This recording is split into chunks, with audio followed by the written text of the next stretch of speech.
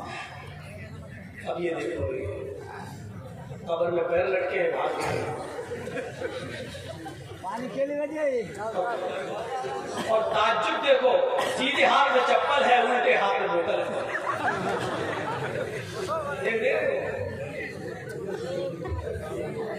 सुनने आए, चीज बात नहीं सुनाई दे रही, बिठा लो यार इनको।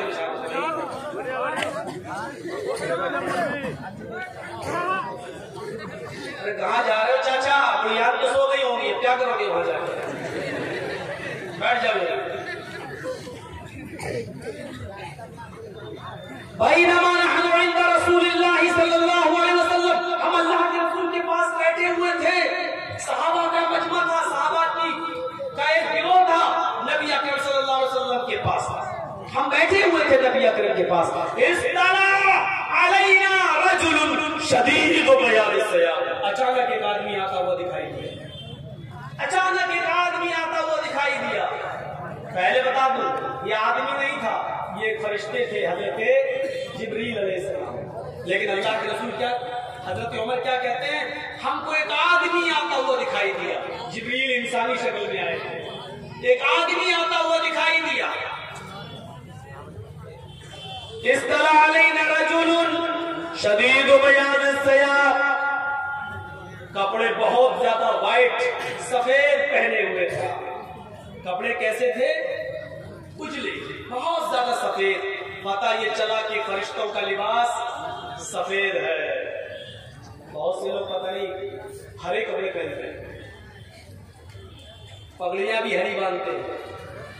उनसे पूछो कहां से लाए, कहते हैं गुंबद खजरा, मदीने का गुंबद हरा है, इसलिए हमारी लगता है शायद उसी से इन्होंने भी अपना गुंबद हरा कर लिया।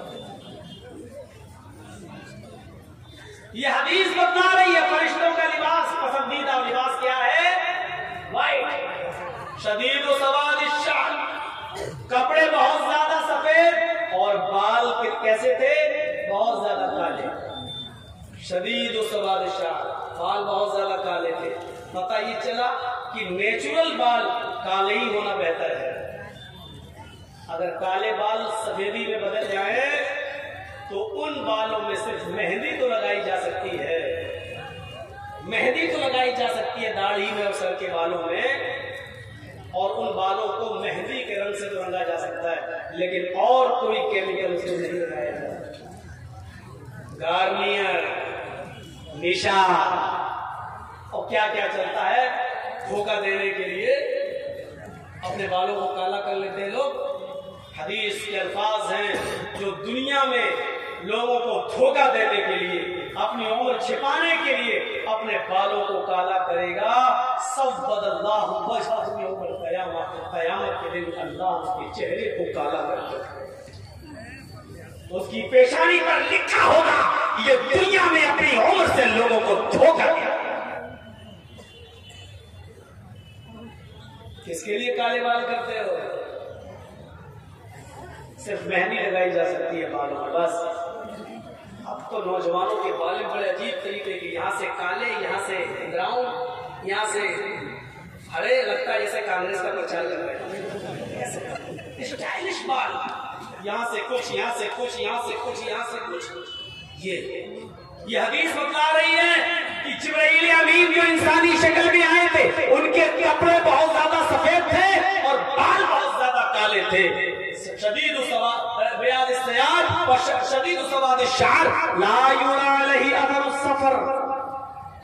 सफर का कोई निशान उनके ऊपर नहीं दिखाई दे रहा था। दूर से तो आए थे, लेकिन दूर से आने वाला तो मुसाफिर होता है, लेकिन सफर का कोई निशान नहीं दिखाई दे रहा था। चाहिए कहाँ का रहने वाला हमें पता नहीं, इसका मतलब बाहर का है। अच्छा बाहर का है तो इतनी दूर से अगर आया है तो इसके कपड़े परागंदा होना चाहिए, बालों में मिट्टी होना चाहिए, हैं? कपड़े गंदे होना चाहिए सब, लेकिन कपड़े चमक रहे हैं, बाल काले हैं, चेहरे पे रौनक है। ये दूर से आया भी है, लेकिन वला यारिफु मिन्ना, हम में से कोई आदमी इसको पहचानता भी नहीं है। अगर आसपास का होता तो कोई तो जानता है कि फला गांव का है, फला मोहल्ले का, लेकिन कोई जानता भी नहीं। तुम जानते हो नहीं, तुम जानते हो नहीं, सबने मना कर दिया, हम नहीं जानते। वला यारिफु मिन्ना, हम में से कोई उसको पहचान भी नहीं रहा था। यानी दूर से तो आया था, लेकिन मुसाफिर के जो निशान होते हैं वो निशान उसके जिस्म पर सफर का नहीं पाया जा रहा था। हम में से कोई आदमी उसको पहचानता भी नहीं था।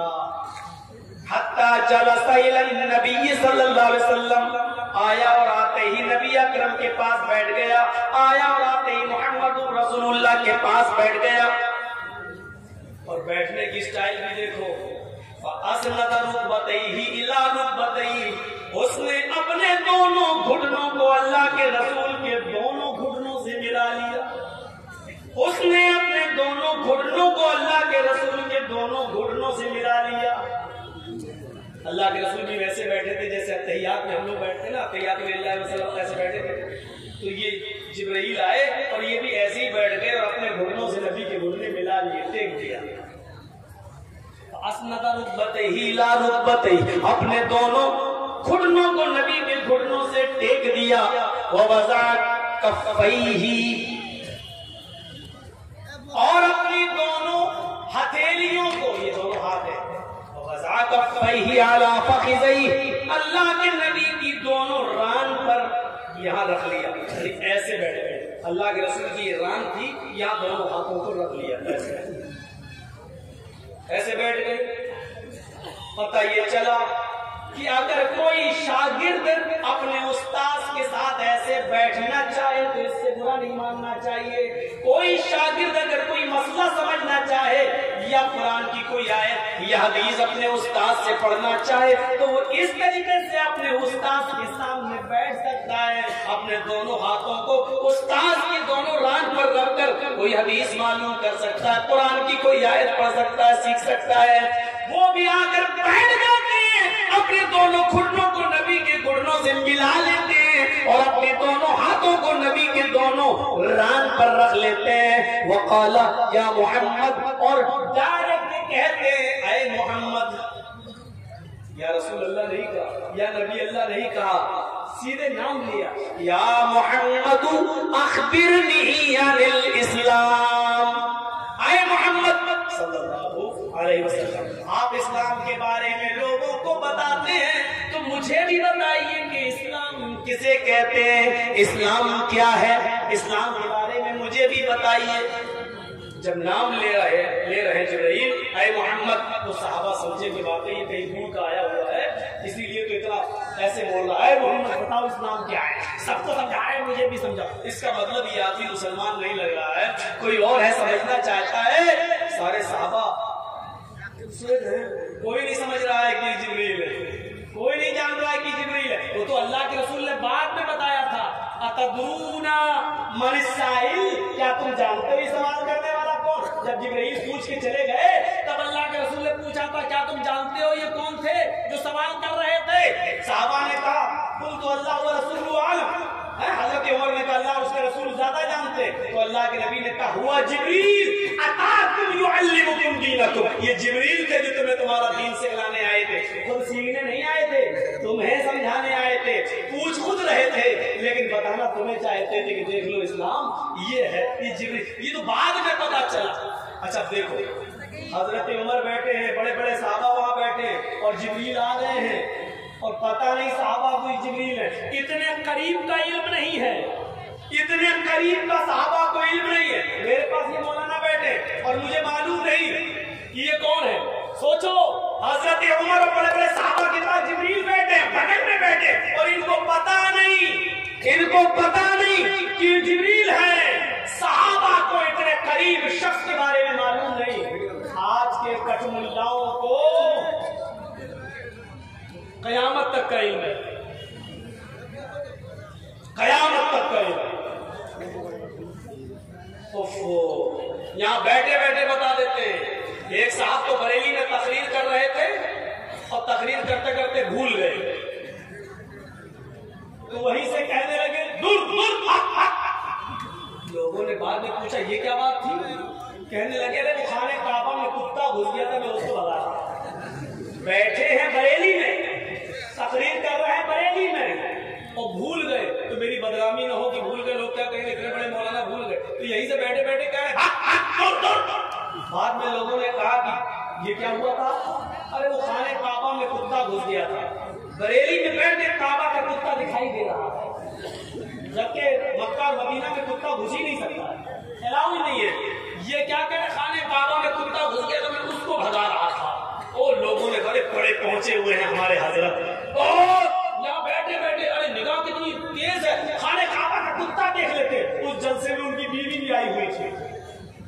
अब बीवी से ज्यादा तो शौहर के बारे में कोई जान नहीं सकता है, बीवी से ज्यादा कोई जानता है किसी की कमजोरी। बीवी ने कहा, आओ घर तब बताती हूँ, तुम्हारी नजर बड़ी तेज है। जब जलसा करके खत्म करके आए और बीवी से कहा, बहुत तेज भूख लगी है, खाना दो। तो हजरत को शोरबा यानी गोश्त और चावल बहुत पसंद थे। चावल और गोश्त का शोरबा यानी शोरबे वाला गोश्त बहुत पसंद था। तो बीवी ने क्या किया, गोश्त और शोरबा नीचे डाल दिया और ऊपर से चावल डाल दिया। शोरबा छिप गया, झोल जो था वो उसका नीचे हो गया, बोटियां ओटियां नीचे पहुंच गई और सूखा चावल ऊपर था। बीवी ने कहा, लो खाइए, मैं पानी लेकर आती हूँ। जब तक वो पानी लेकर आई, हजरत बैठे हुए। बीवी ने कहा, अरे तूने खाना शुरू नहीं किया, मैं पानी ले आई। मारू का था, पागल आएगी, सादा चावल खाओ। अरे गोश्त तो लेके आ। तो कहते हो आपको गोश्त दिखाई नहीं दिया? अभी तो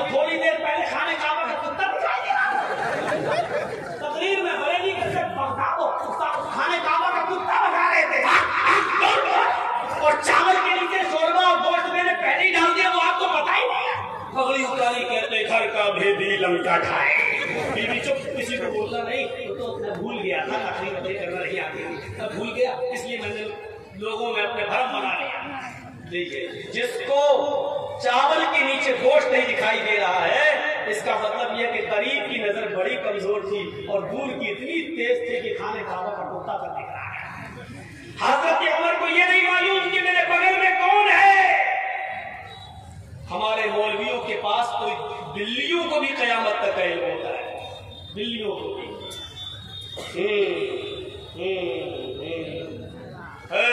इधर से आओ।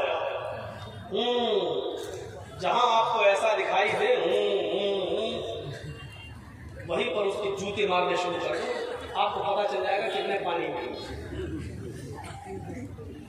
वो एक वाकया सुने, एक लड़की वाला भोपाल के अंदर मेरे साथ मामला है। मौलाना 2-3 साल हो गई, मेरी बेटी बड़ी परेशान है, कुछ असर है उसके ऊपर, जरा देख लो। मैंने कहा भैया मुझे देखना वेखना नहीं आता। मैं क्या, अरे मौलाना चाहिए तो कुछ दमन कर दीजिए, देख तो गए तो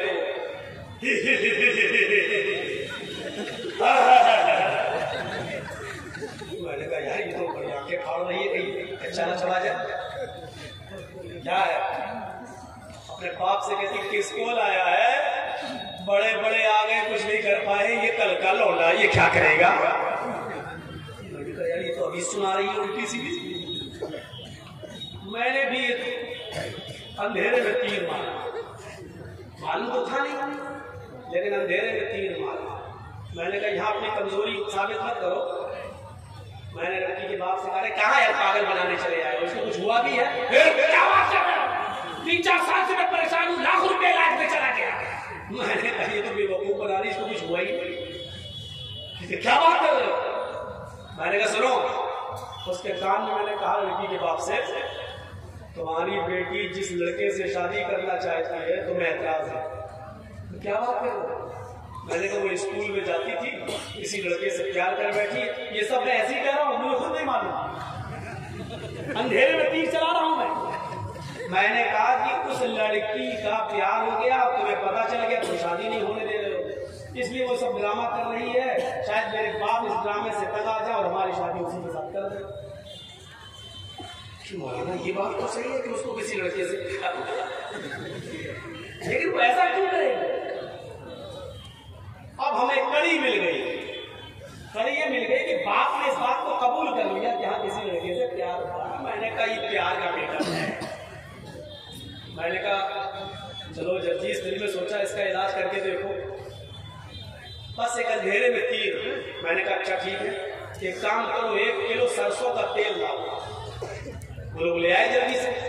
मैंने उन्हीं के सामने कहा स्टोव जलाओ, स्टोव जला दिया। मैंने कहा कि इस तेल को कढ़ाई में गर्म करो। वो गर्म होने लगा, उबलने लगा, खोलने लगा। जब लड़की देख रही है, कहा जब खूब खोल गया, उबल गया, तो मैंने लड़की के बाप से उसके भाई से कहा कि दोनों भाई मिलकर इसके दोनों हाथ पकड़ लो, और लड़की के बाप से कहा कि तुम इसका सर मजबूती से पकड़ लो। बोले क्या करोगे? मैंने कहा मैं बताता हूँ। मैंने कटोरी में ऐसे तेल लिया और मैंने आगे बढ़ा, खोलता हुआ तेल। पहले क्या करोगे? मैंने कहा वो इस लड़की के कान में मैं डालूंगा ये तेल। बोले क्यों? मैंने कहा जो शैतान इसके अंदर घुसा हुआ है वो कान और आंख के रास्ते से अभी निकल के भागता, तुम देखिए मैं इस लड़की के कान में डालता हूँ ये तेल। पकड़ो कसके। जैसे हम लेके आगे बढ़े, हमने कहा पकड़ो पकड़ो। हमने कहा इस लड़की को कुछ नहीं होगा, वो जिन्नात भागेगा जो इसके अंदर है, पकड़ो। उन लोगों ने मजबूती से पकड़ा। तो जैसे मैं करीब गया वो कहती है क्या कर रहा है? मुझे कुछ नहीं हुआ, मुझे कुछ नहीं हुआ। अबे मेरे कान फाड़ेगा, मेरे गर्दन फाड़ेगा, अरे मुझे कुछ नहीं हुआ। मैंने कहा देखो ये तो कह रही कुछ नहीं हुआ। मैंने कहा बता, तब से बेवकूफ बना रही है अपने आप सब कह। मैंने जल्दी बताने तो भी 3 साल क्यों हमारी शादी नहीं होने दे रहे हैं। हमने देखा 3 साल से ड्रामा कर रही है, 3 साल से।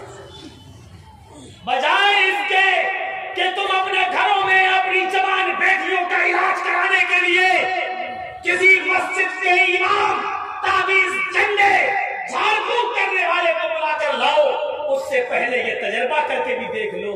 देखो कैसे भूत और पलीत उसके ऊपर से भागता। लाते हो कटमुल्ला, वो कहता है जिन्नात है, 40 दिन तक सूरज जिन पढ़ना पड़ेगी। आप कहते हैं मुझे मालूम नहीं है मौलाना साहब, आप घर पे आ जाइएगा, 40 दिन पढ़ लीजिएगा, 40 दिन के बाद आपको मजदूरी मिल जाएगी। 40 दिन तक वो पढ़ता रहा। आप ऑफिस में जाते हैं, 20 ही दिन हुए, पता चला बेटी भी गई या बीवी भी था तो बीवी भी गई, वो मौलवी भी गया, और बेटी या बीवी तिजोरी का ताला तोड़ के पैसा और सोना जेवर भी लेके भाग गई। दरवाजा किसने खोला? अपनी बेटी के पास बैठाकर सूरज जिन पढ़ने का दरवाजा कौन खोला? मौलवी था, कोई फरिश्ता तो था नहीं। क्यों? वो बहक नहीं सकता था। क्यों नहीं बहक सकता है? इंसानी तो है।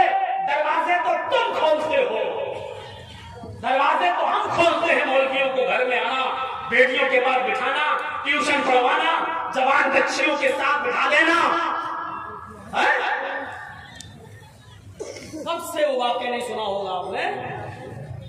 ट्यूशन पढ़ाता था एक मौलवी बेचारा, 45 साल का 50 साल का, पढ़ाता था कुरान। किसको? 18-20 साल की लड़की।